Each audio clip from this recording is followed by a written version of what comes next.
20%. It's crazy.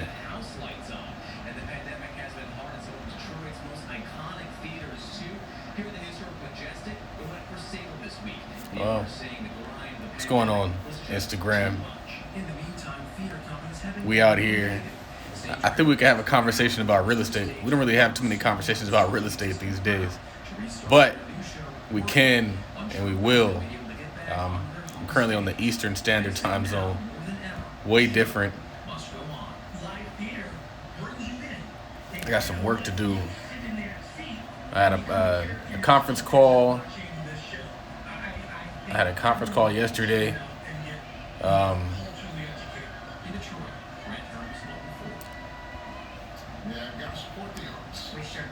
It's a lot of really cool things going on in Detroit. I'll put that in there. Detroit.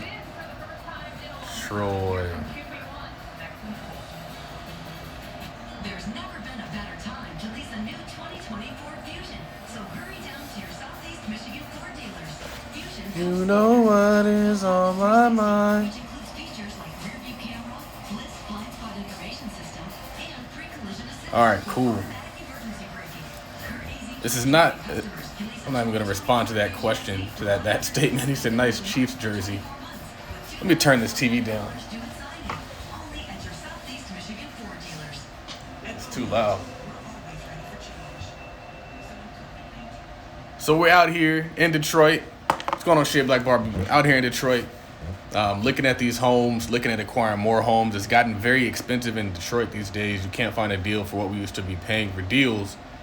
However, I like it because it indicates that there's strength in the market. So it indicates that these values are improving. And so there are homes that we bought as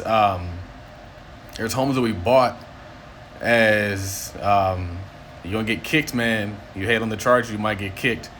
So there are some homes that we bought, and we just bought them as rental properties, but the market has been changing. And so the market has it's at one point in time they're just giving away homes out here, and people were like, oh man, nobody's ever coming back to Detroit. Detroit's dead. They declare bankruptcy. People are leaving. It's like, yeah, the population went down, but now the population is improved. And so that's how I invest. I tell people I invest where people tell you not to invest. It's not even an investment if, like, there's I feel like sometimes we use the word investment a little bit too broadly, where you tell somebody, oh, I'm going to invest in this Louis Vuitton sneakers because they're going to last forever. Or I'm going to invest in this car because this is the car that I like, and if I like it, then it makes me happy. Like, no, an investment is where you find something that is undervalued and you bring it up to the actual value. And so this is why when you look at a lot of these things that I'm buying right now, long term, the stocks, those are investments. If I'm buying a hotel, if I'm buying a restaurant, if I'm buying a cruise line that's undervalued, that's an investment. If I'm buying Tesla, that's not an investment. That's speculation. So speculation is when you buy something that's high and you hope that it goes higher. Investing is when you find something that's undervalued and you find an opportunity and you push it back up to its normal value. Detroit doesn't have to turn into New York City. It doesn't have to turn into California, Newport Beach. It just has to go from where it was into a great community again. And so if you, like, I was out here 3 years ago when we first started buying homes. Exactly. So this person says, so you're like the Chargers, you invest into moving into places where you won't find any fans, or in your case, value. So first off, I told you, I'll talk about the Chargers, you might get kicked. But I do, in a lot of ways, relate the way I do business, the way I view life, with the sports teams that I root for. I want to find the team that has potential and then get it to where it needs to be, because that's just life. Especially as African American people, we are the underdog. Now you can be the underdog and you can say, okay, well, I'm gonna exist as an underdog and just die, or you could say I'm gonna exist as an underdog and take steps to being on top. And so for me, the Chargers moving to Los Angeles was a step in the right direction. Just like the the Clippers moving to Los Angeles was a step in the right direction. You're not going to get as much fans as those legacy teams like the Rams, who have been in LA for the longest time, like the Raiders, who had been there for the longest time, like the Lakers, who had been there for the longest time. But you are going to take steps towards getting to your glory. And the Chargers, where they are now versus where they were in San Diego, is a whole different team. We have way more talent. We have a better quarterback. We have great running backs. We have great receivers. We have a great defense. We have a ton of talent. And we're taking steps. I'm a worker. Like, we got a lot of money and we still out here working. I don't even know what day it is. Like, quite honestly, I still work a day job. And so we had this day off. They gave us Monday off because it's a Jewish holiday. And so I was like, well, I could go to Detroit and I could take care of some stuff I need to take care of. So I flew out Saturday night, landed on Sunday, and I did this. And so they're like, oh man, we got to go to work on Monday. I was like, well, honestly, because with the way my job works, there's certain like client meetings I have to go to. And if it fell on a Monday, I would have had to go. But I was like, first off, I was like, if it falls on a Monday, I'm just not going to go. Like, having the resources I have allows me to not have to do stuff I don't want to do anymore on the job. Like, some people ask for time off and I take time off because I can afford to either get paid or not get paid. I already have the money. I don't work there for the money. And so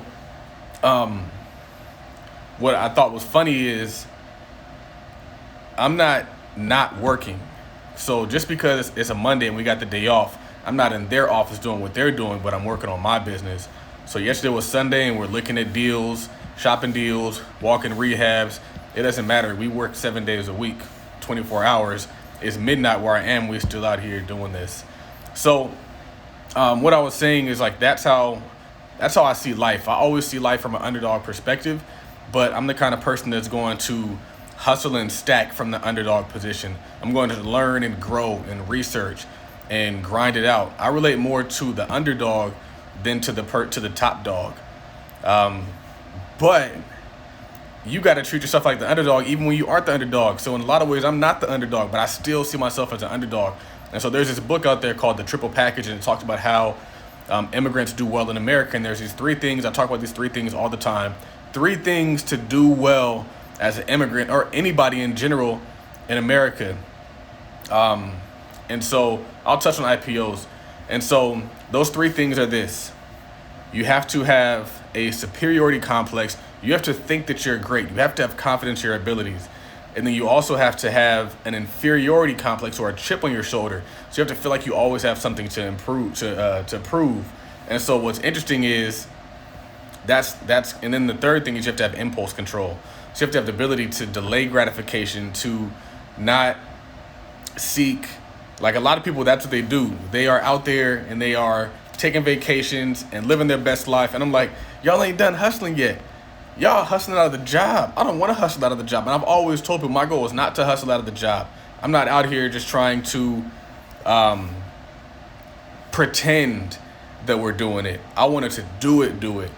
And so that's why I have the impulse control that is delaying the gratification until I can get those things. I don't want a bunch of Louis and Gucci on the credit card that I got because I was living with my parents, or a BMW that I got because I was living with my parents. I want to hustle it up, even if that looks like working weekends, working evenings. You're doing all these things while you're building your business. And so I tell people that you got to work weekends, not for the sake of what you're earning. I used to work a weekend job, and that weekend job did not pay what I was worth. It was not even at the level of my expertise, but it got me in the mood and the habit of doing whatever it takes. And when you're an entrepreneur, all the tasks aren't high-level tasks. Every task, I got to go to this house today that we're doing a rehab on, and there's tall grass, there's trash in the grass, and you know who's going to have to go over there and get the trash about that grass and mow that grass? This dude. The dude who could probably afford to hire somebody to send out there, but it doesn't make sense. I'm just going to get out there and get my grass clean. And so being an entrepreneur means you got to do high-level stuff and low-level stuff, and you got to be able to do both with the same intensity, because you never know as a boss what's going to come available. I'd be having to run my vending machine routes. Ideally, I'm not going to be doing that anymore, not because I can't and I'm not willing to, but because in order for me to scale, I have to take a step back. I have to take a step back out of the weeds in order to grow the business to the point that it's supposed to grow. So In regards to IPOs, I don't rock with IPOs, man. I really don't. A lot of people, they think that IPOs are an opportunity, and that's because it's sold to you as it is an opportunity, and it's really not an opportunity. In a lot of ways, an IPO is an exit strategy. So, would you go shopping at the end of somebody's flip for an investment? No. In an IPO is somebody's flip. They bought these. So the way you build a company is you get an idea, and then you pitch that idea to VCs and angel investors and all these early investors like Gary Vee and Todd Capital, all that stuff, right? And so then you take that idea, which is nothing more than anything, and they start investing into your idea, building out the technology, getting you some office space, getting you employees, getting you out to the market, getting you customers. And so for the most part, these companies that go public aren't even profitable. Uber's not a profitable company. If you were to look at Uber and their financials, they don't make any money. Tesla just started making money. How are they running? They're running off of investor capital. That's it. Investor capital and the money that they do have coming in, any profit gets reinvested back. Exactly. You said huge percentage of IPOs crash within 6 months, and I've seen it. Even great companies. Because what's going to happen is they're going to build up the valuation, and they're going to keep building it up, and that valuation is likely unsustainable because it's not based on any actual profit. It's based on the expectation of profit. And then what happens is the stock's going to tank, and it's going to trade very low for a long time. So if you do want to get into an IPO, I would recommend not trying to buy it for that initial run-up, because even if there is an initial run-up, it's likely going to fall down after that initial run-up. I think if you love that company and it's a strong IPO, Airbnb, IPOing, I think there's another company that was popular that I heard about. But you got to take the long-term approach. It's too inconsistent for me to say buy options on the run-up, or maybe you might have some success shorting it. More than likely, you're going to be able to short it. But for me, I'm not looking for an investment that's speculative. IPOs are speculative. You want to why I know it's speculative? Because they don't have any actual financial data to justify the valuation, right? And so if you don't have any financial data to justify the valuation, you really don't know what that company's worth. It's just going up and down based off of what he said and she said and his opinion and her opinion. Because even when they do report earnings, they're reporting a bunch of nothing. You aren't going to really know anything until they start. You don't see these companies take off substantially until they start reporting profit. And so you're going to see some run up, and it's likely going to be hot air. I'm not chasing that. I mean, you guys, I'm in Detroit. If I was that kind of investor, I would be in Newport Beach, flipping beach properties. I will be in San Francisco trying to flip $1 million properties. I will be in Manhattan or in Miami trying to do that stuff. I don't invest like that. I go where the value is. Worst case scenario, when you buy value, you liquidate it for the cost of the asset, for the cost to build. So you buy a house in Detroit, and let's say you buy it for $10,000, $20,000. Worst case, you know that the sticks and the bricks that it took to build that house are going to cost you more than $10,000, $20,000. And so you know there's a baseline. But if you're out somewhere where it costs you $200,000 to build the house and the house is selling for $2 million, you got a long way to fall. I'm not investing like that. And so a part of value investing is knowing that your worst case scenario is already priced in. The worst thing that could ever happen to this company is already priced in. So one of the things, a lot of people ask me questions like, do I have opinions on certain stocks? And I don't watch the entire market. I watch what I know, and I watch what I'm interested in, and I watch the things that make sense to me. And so if anybody's watching this, I would tell you, don't expect, you're going to miss out on opportunities. The goal isn't to take advantage of every single opportunity and know about every single stock. That's impossible. There's thousands of stocks in the stock market. But the stocks that you do know, you better know well. The stocks that you do know, you better know everything about them. You need to know their PE ratio, their 52-week high and low. You need to know when earnings are coming out. You need to know who that CEO is. You need to know what they're doing to improve. You need to know what their financial performance looks like. You need to know how profitable they've been in the past. You need to know all these different things. What is the current news saying? It's buying homework. And so that's why, like, I see people doing options on Nikola, Workhorse. I don't know. And also, I try to kind of stay close to companies that do things that I know and understand and that make sense. Right? So I don't know how this turned into a stock conversation, but it did turn into a stock conversation. The Midwest, a lot of people are starting to find value in the Midwest. So a lot of people are buying homes out there. There's a lot of rehabs going on out here, guys. It's amazing. Based on what it looked like when I was out here 3 years ago, it's night and day. It's truly night and day. But one of the things that I wanted to tell you guys is we were buying properties, right? So we bought this one house, and sometimes you don't got to rehab everything that you own. A lot of people think that they buy it, and so that means they got to rehab it right in that moment. And so I haven't looked in Cleveland. I might take a look there. And so we bought some homes, and we bought them at auction. You should always be buying property. Always buying property. I don't care if, just buy it. It's a better use of your money than bottles and other nonsense.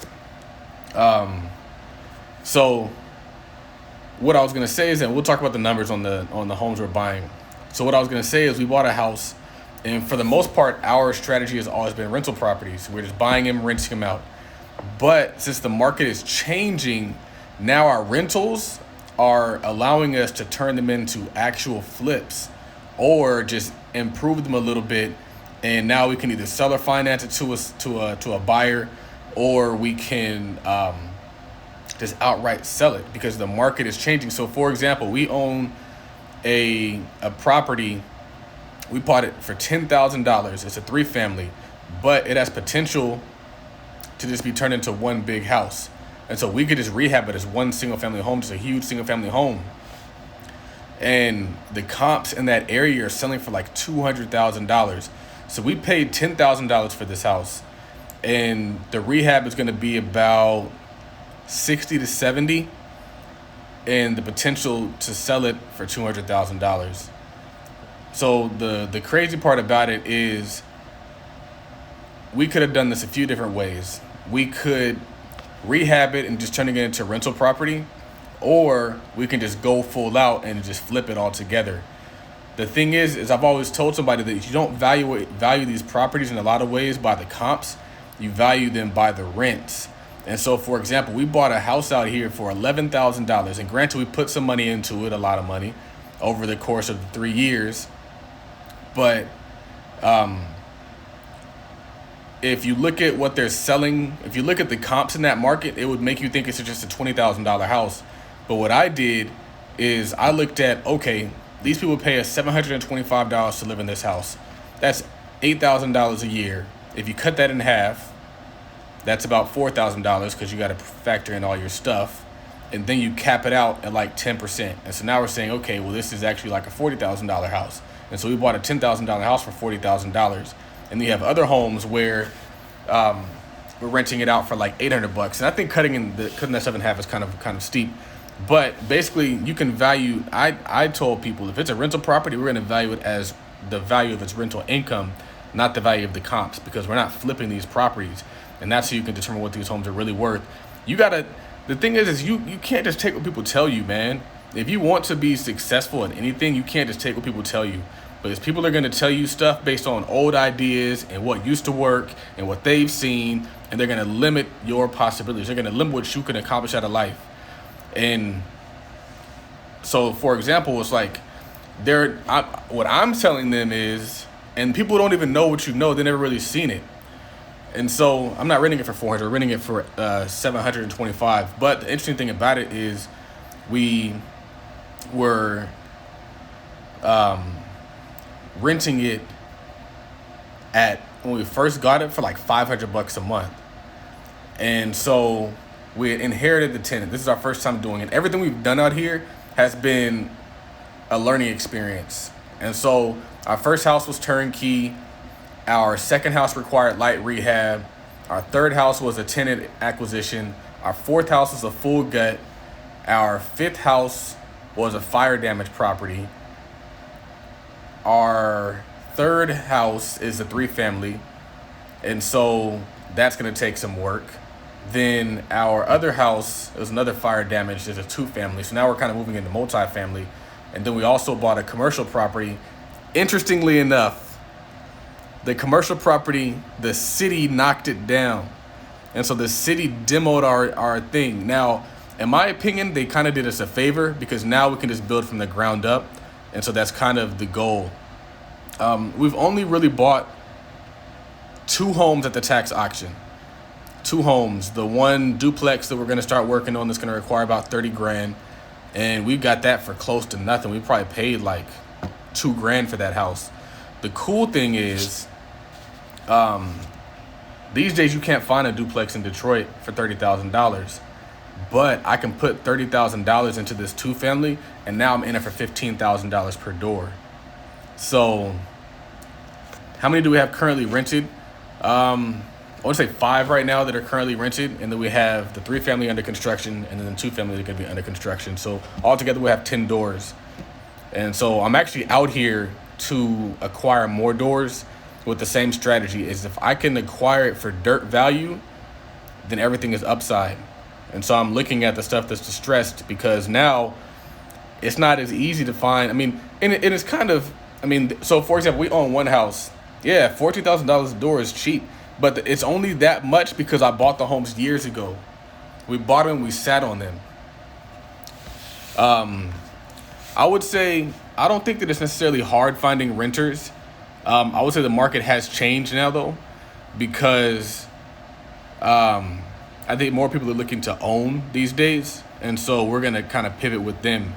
And so that's one of the things that we're looking to do is kind of build up the value. And so now I don't just want the home, I want to have a nice looking home. And so we're investing in the exterior.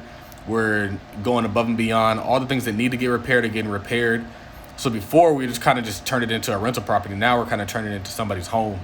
And so we're going all above and beyond so that we can eventually just seller finance this. And why do I want to seller finance it? Because then I can up the valuation. So say, for example, maybe it's 40 grand on the house and I can bump it to like 60 grand or 70 grand on a seller finance deal. And then I don't have to worry about any maintenance, any taxes, any insurance. That's all on them now. So that's one of the things. One thing I was going to tell you about pivoting in the market is that one of the coolest things about it, and I was telling my wife about this, is like we are able to do like it's easy to do things like this when you're getting rental income. So when somebody's paying you to take care of the taxes and the insurance and the maintenance, you can wait and you can be patient. So we bought homes that were inexpensive or fairly priced, and they paid us rental income. And now it's turning into a market where we can actually sell and exit and then take our money and go find another market that's kind of like that. And then the other thing is that we bought some other homes that were like super cheap dirt value, and now it's turning into where we're going to be able to create deals. And so I feel like you have to always be on your toes. You have to always be learning. Even if you think you know everything, always be learning and always be innovating and always be trying to find different solutions, because you never know when you're going to need to use a certain piece of knowledge. And so certain people are like, I'm only going to learn if I can execute it on the right thing. You got to live in this stuff. And it's a good space to live in. It's very lucrative, especially as you scale, because then you start reinvesting the money back in. So this question has been asked multiple times. I have no idea how often I go live. I just kind of do it sporadically, but usually whenever I travel, I go live because I'm just be sitting in a hotel. I'm not a very social person, so I don't really go out and do the club stuff, especially not in Detroit. I'm not about to be in no Detroit clubs, man. No. You're not about to get me.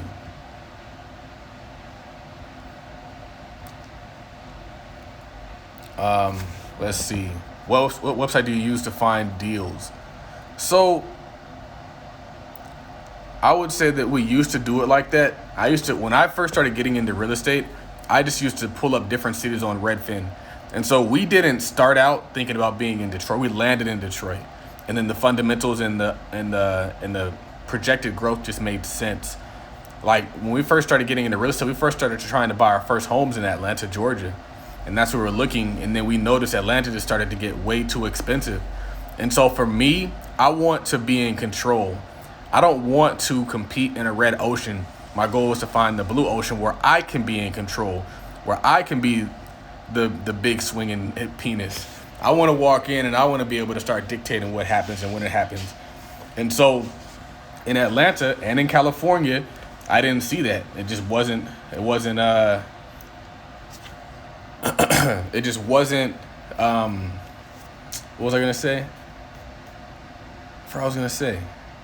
Oh, and so I started searching on Redfin, right? So I looked at stuff in California, in certain parts of California, and knowing now what I know then, I probably should have bought some of the stuff that I saw then, but I just kept looking. I just kept searching Redfin. You can look at the prices, you can look at the price history, you can look at the entire market and zoom out, and you can see what everything is kind of selling for in that market. And so you got to just do a lot of search. And while I was doing searching and looking for deals, I was also doing a bunch of reading. So during that time, I was reading Millionaire Real Estate Investor. I was reading all the Bigger Pockets books. I was immersing myself in Bigger Pockets podcasts. I was watching everything you could find on YouTube. And so I was doing one thing. I was looking for deals and immersing myself in the knowledge. And there's so much free knowledge out there for any space that you want to get into. You have to immerse yourself in that space. Don't just dip your toe in. You got to jump all in. And you got to bathe in that stuff. So exactly, Detroit has a bigger growth possibility to go back to its value. Exactly, the upside potential. It's just like stocks. You gotta look at, like, just like you can look at a chart for a property, or you can look at a chart for a stock. You also have to kind of be able to look at its charts for stock or for real estate as well, or for an overall city. And so what I liked about Detroit is, every time I come here downtown, it looks better. They have all the major sports teams. And one thing that I didn't like about Cleveland is their entire economy was based on LeBron James. And I was like, that is crazy to me. Because LeBron James ain't coming back, bro. Your entire economy can't be based on one person. And so before LeBron James, it was nothing. He came, it was something, and he left, and it was nothing again.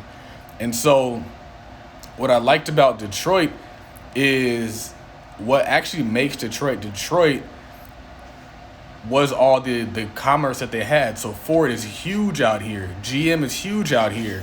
And I think Chrysler went bankrupt. I don't think they're ever coming back. Or maybe they did. But what I liked is there was a big push to get more diverse jobs out here. And so in Detroit, and there's a documentary on Netflix about Detroit, and they're talking about all the different tech startups. And so they're turning these places, they're kind of turning it into like almost a Silicon Valley, where you can come here and they're creating like these incubators or whatever they call them. And so that one rich guy who's actually from Cleveland, which that was another thing that was kind of weird to me. I was like, how do you own the Cavaliers and you're investing in Detroit? Shouldn't you be investing in Cleveland? And so that kind of stood out to me. I was like, that doesn't make any sense. If Cleveland was such a great opportunity, then the owner of the Cavaliers would be investing in Cleveland, not Detroit. So that was another reason why I kind of leaned on here.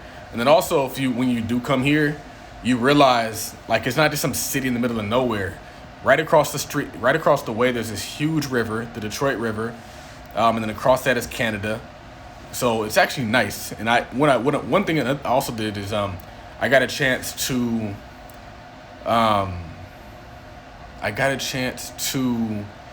go on a tour with Asia Denton, and she showed me a lot of Detroit that I had never seen. So we went to the Motown Mansion.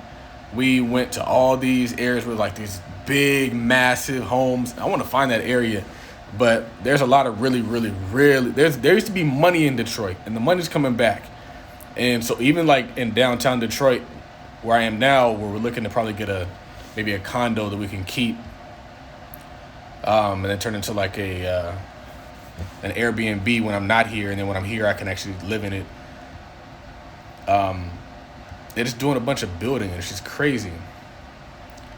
So there are some questions in here. Yeah, BlackRock came to Detroit. Warren Buffett was really big on buying in Detroit. Of course, Dan Gilbert was buying in Detroit and building in Detroit. And the hotel that I'm in right now, I've stayed here before, and they have a lot of casinos out here too. I like this hotel a lot better because it's just, I don't know, it's just normal.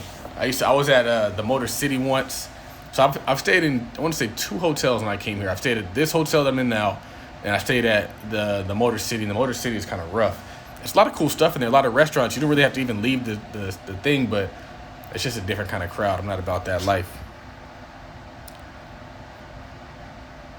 Yeah, the Motel Museum, buy low, sell high.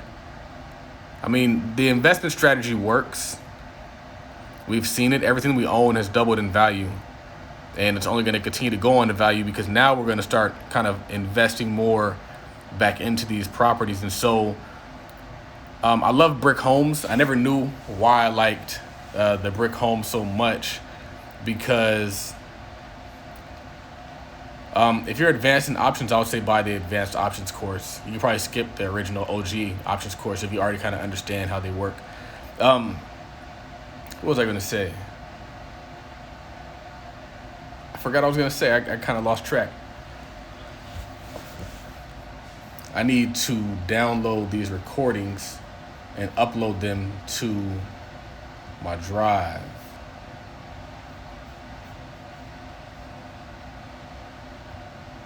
Download,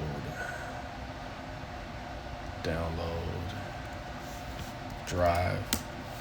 So, oh yeah, brick homes. Yeah, so what we're looking to do is fortify, what's going on, JD?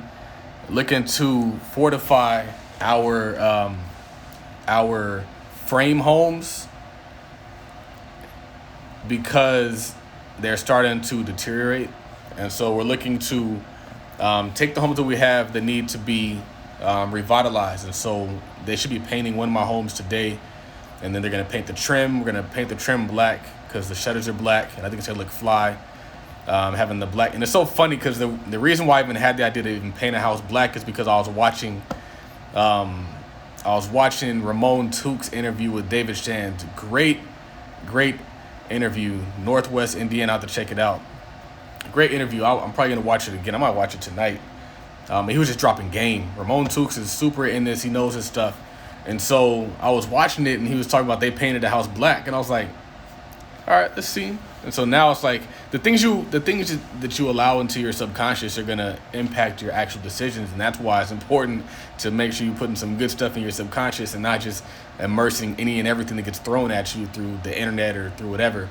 So taking that house, we're going to paint that house. I'm going to put new gutters up there. Going to just make the outside look great. Probably put a fence.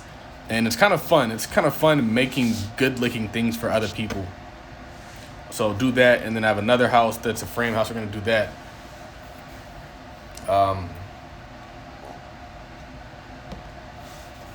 What else? I'm like uploading some stuff to the podcast from Down to the Voice to get this stuff done. Todd Millionaire Podcast. Raw audio. I got so much in here. We need to like organize it better. Ramon Took's with David Shands. David Shands. Raw audio, boom. I wonder which one I just did. I think I already did that.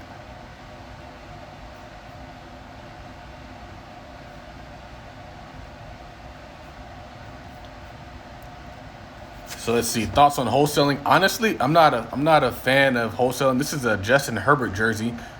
Our new quarterback. Hopefully he's healthy. So my thoughts on wholesaling are so interestingly enough, I have a friend who he was wholesaling in Detroit, and he just sold a bunch of homes. If you need a wholesaling course, we have one. It should be either the link in my bio, or you can check out Paris. She has her wholesaling course, and it's very affordable. But I just feel like wholesaling is just an intelligent way to be a real estate investor. And so for me, my goal is to utilize wholesaling strategies to become a stronger real estate investor. So I'm building up my own kind of pool of off-market deals that I can start calling and I can send letters out to, as opposed to going through a wholesaler. And so so I'm utilizing wholesaling strategies to become a better real estate investor. And the same thing is also, the way I'm doing that is by utilizing certain pieces of technology that I didn't have before. So Deal Machine is one of those other things. It's just a more intelligent way to be an investor. You don't want too many people in between you and the money. And so the same thing is true with doing the rehabs. It's like if I was in Detroit more, I could be more hands-on with the rehab work that's getting done in my homes, which means it'll be done to my standard, which means that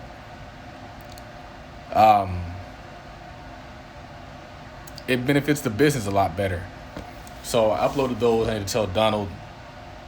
What was I going to tell him? I wish there was like a way to say, hey, it's done. Let's see. There's something else I needed to do. Forgot. Oh. That's all I really had to say. I don't really got much to say. My views are going down. But if you guys want to ask questions, we can. I actually I took a red eye out of California and I landed here. I landed here. And then I just got right to work. I landed here at like 6 o'clock in the morning, Detroit time, which is 3 o'clock in California. And I started driving around. So I just got to hit all the locations where we own property. And I didn't get a chance to go to sleep. And so I didn't get to sleep until like 4 o'clock. And then I slept from like 4 o'clock until like 11 o'clock p.m. So 4 o'clock p.m. until 11 o'clock p.m. And now it's midnight and I'm up. Amazon is doing stuff out here. Yep. I think Magic Johnson's doing some development out here as well.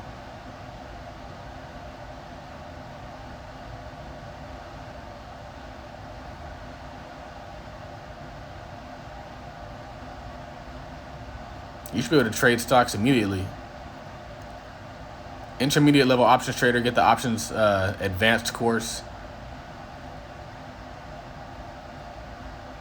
Yeah, we're doing a lot. He said, congratulations on the house. We're actually buying our own personal residence right now, building it from the ground up. So I do a lot of stuff.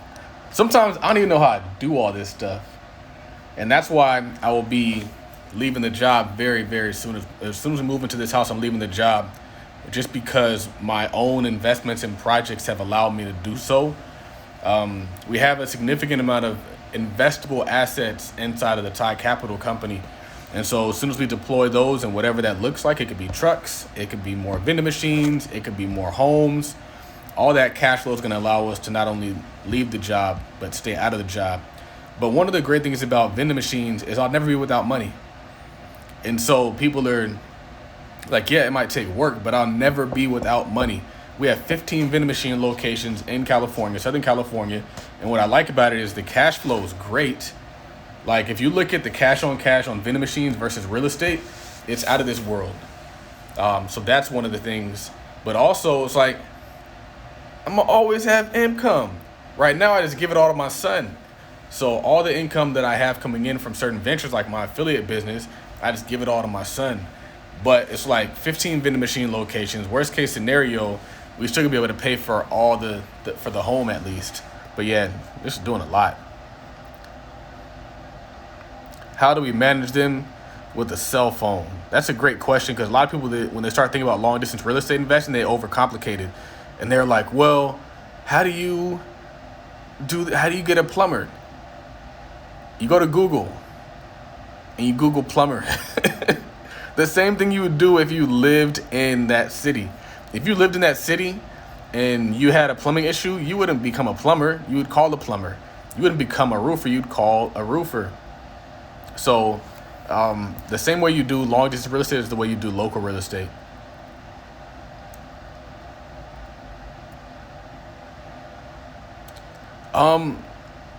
With Detroit, a rehab, I think that the idea that these homes are only worth 40 is a misconception. My thought process is, if you put 30 into a house that you buy for 10, everything should be pretty much taken care of. And in that instance, what they like, people in Detroit think that their values are one thing, and I think their values are a whole different other thing. I think they're worth about double. And so my problem with that is that at one point in time, homes weren't even worth 40,000. Homes were worth like 20,000 out here, worth 20,000. And so we bought a home for 10, put 10 into it. You'll be surprised what 10 can do. It can get you paint, drywall, carpet, a new bathroom, and a new kitchen with $10,000. You better holler at your boy. Because, I mean, if you think about it, like bathroom stuff, it's like $1,000. A toilet, a shower, and a vanity. It's less than $1,000. Kitchen stuff, less than $1,000. You got cabinets, which are about 6 to 8. Maybe you can find something like off market. Then you got a countertop, which is fairly inexpensive. And you got a sink. And you might have some appliances in there. Kitchens aren't that expensive. Bathrooms aren't that expensive. You can get a rehab done for fairly inexpensive. That said, even still, like we had that conversation earlier in this thing, is the valuations are based on the rents, not based on the comps. Because a lot of these homes, a lot of these markets are just renters markets in the first place. It isn't like there's a bunch of home sales going on. So if there's not a lot of home sales going on, there's not going to be a lot of demand. If there's not a lot of demand, you can have the prices going up. But there is demand in regards to rents. And so this is why you have to become educated, because then you start making the rules. When you're educated, you start making the rules. When you're ignorant, they make the rules for you, and they start telling you what the valuations are, and they start telling you what something is worth, and they start telling you how much you can rent something for, and they start telling you that, oh, there's no sales. Like, I don't care if there's no sales. I determine that this is worth this. And so that's why education is so important. You make the rules when you're educated. You got to learn the rules so you can make new rules. How do we collect our rent? They drop the money in, well, various ways, but most of the time they just drop the money inside of our Chase bank account. So the cool thing about Chase is that it's a nationwide bank. So we got Chase branches in all downtown LA, and then Chase had done some investing in Detroit, and I didn't even know this. It's just we got lucky. And so everybody has access to a Chase out here. There's probably 2 Chases down the street from where I'm at right now. So they go to our bank and they drop it in there, or we have an online tenant portal through a company called Avail, and so they can just drop it into Avail. So we have multiple ways to get our money, and I think getting the money is the easy part. Some people, they'll take rent from Cash App or PayPal, and I used to get rent paid through PayPal. You can get your rent. That's not the hard part. I think what thing is people kind of make things more difficult than it is, and a lot of stuff is not that difficult.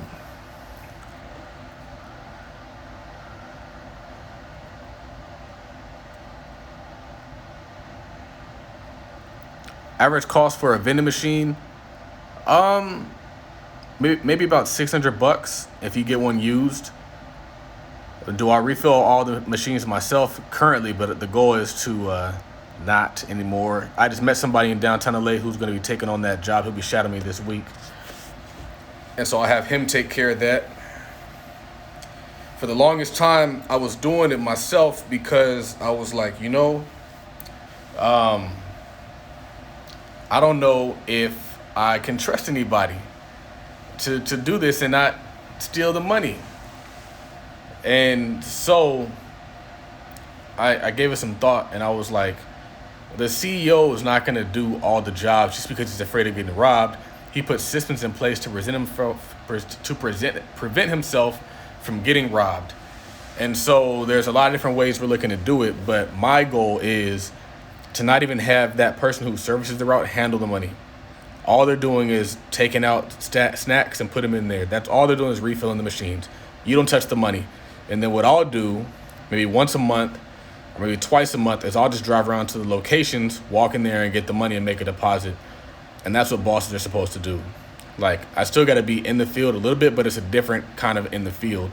Now I'm not driving around, lifting stuff up, lugging stuff around in my car.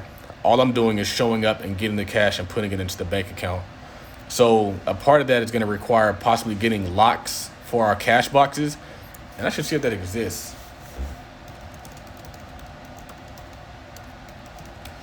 And if it doesn't exist, I might have to create it. But yeah, it looks like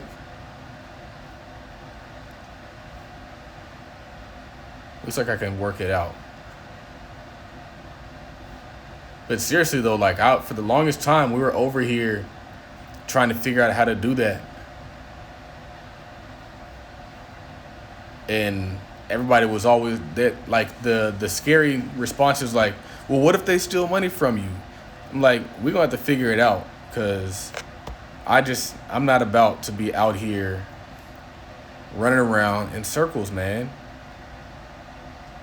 That's not an effective use of my time. And I guarantee you, with the options community, when I stopped having to be the focal point of everything, I was able to focus on just the growth. And so then I was able to put people in place who are well compensated to run the day-to-day. That's how you build a business. And so the same thing is going to be true with everything. And this is why I tell people that you want to make $1 million, not for the sake of making $1 million, but because of the education that comes from making $1 million. And so for now, I understand how to do it now. And I understand that if I'm in the weeds, responding to DMs, even doing the marketing, I'm systematizing my marketing now. Like, this has to be done this way. I have to step out and create the system and then run the system that is the system. That's how you make $1 million. And so with vending machines, once I start getting people to run these routes, I'll have 100 locations. I'll probably have 200 locations. But if it's me having to run those routes, you'll see growth and you'll run away from it, because growth looks like work. But if growth just looks like more income, you're going to run towards the growth. But a lot of people, when they are looking at business or they're looking at that, they're looking at it like a job. And they start thinking that they don't deserve the money unless they work for the money. And I don't think like that anymore. The rich don't work for money. The rich people work for them. And that was one of the biggest things that, that's cool. We just moved back to Detroit. I might be moving to Detroit. I need to look at that. Detroit downtown loft. Redfin. So, man, I forgot what I was saying, but when I start talking like that, I get more viewers. But seriously though, that's the truth. Like, I'm telling you, if you are in the weeds of your business, you got to find a way to get out of the weeds. And sometimes, yes, I'll say it, and sometimes you have to, you got to move before you're ready. You got to expand before you're ready. When we first got our office in downtown LA, I want to say that the options community was like 1/4 of the size now, but it was still doing well enough where I could justify having that expense. And so now we're looking at,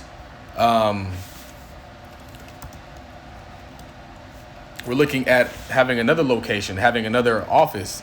And so a lot of people want to come and work with me or work for me or work with me. And so what I'm looking to do is have them have that designated space. Because a lot of people are like, okay, well, I want to show up and I want to have office hours. I want to do this.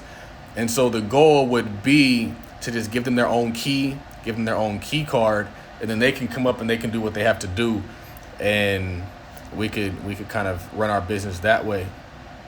So that's one of the things I'm looking to do. $120,000 for this.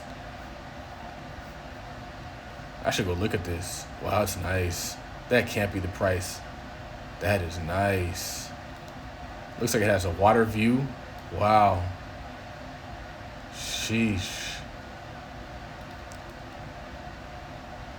That is nice. I need to go look at this. The HOAs are probably insane. HOAs are $1,000 a month. That's crazy. That's crazy. But that could be Airbnb. That could be an Airbnb. $2,000 for that. That's a nice looking unit. I need this. I wonder how far it is from here. Let's see. Yeah, getting another office in the Bay, struggling to find places to put the vending machines, looking for apartments, even with kids. Honestly, that is the hardest part. I have vending machines that I have not been able to place. I have a better, because it's like, then it becomes a sales job. And I think that you kind of, if you're looking to place vending machines, I think you gotta see it as, this could be a 6-month process of you mailing stuff, making phone calls, following up. It's not going to be as simple as you make a phone call and they're like, yeah, of course we want your vending machines. It's going to be a process. And so I would say that, because commit to that process. Commit to the process of being in the vending machine business if that's how you're going to do it. And sending out those letters and going and seeing people in person, it's worth it if you can get a good location. There's some locations that are better than others, especially places with kids, like schools. You can get a school. It's worth your time. But for the most part, we usually buy our vending machines already placed. That's very nice. I just don't like how HOA is nuts. But, I mean, at least we keep the riffraff out. I like this. This is really nice.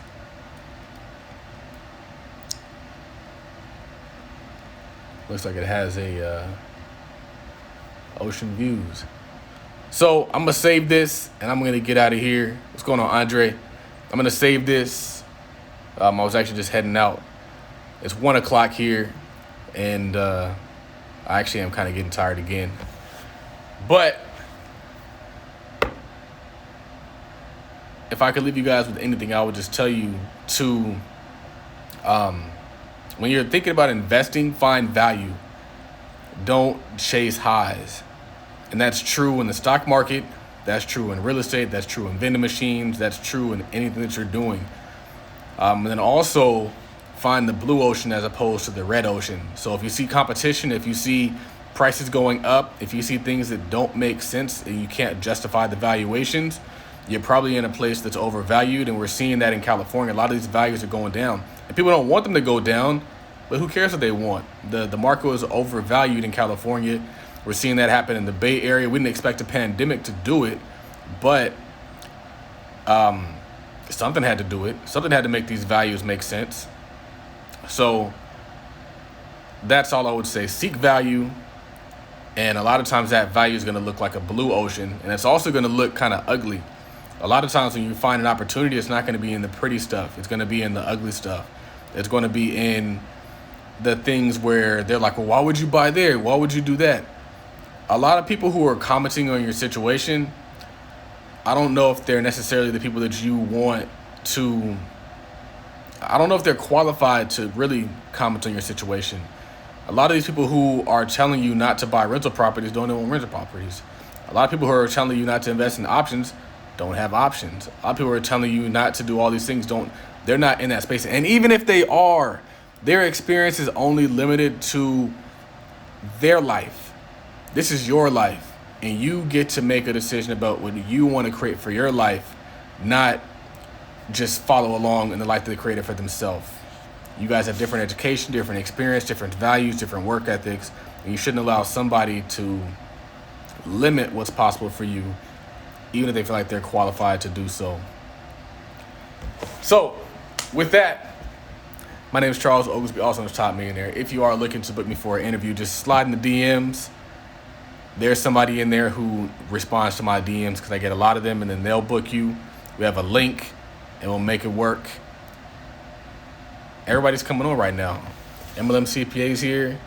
Everybody comes on when I'm leaving, but I really got to go because it's late out here. It's 1 o'clock in the morning. So be great.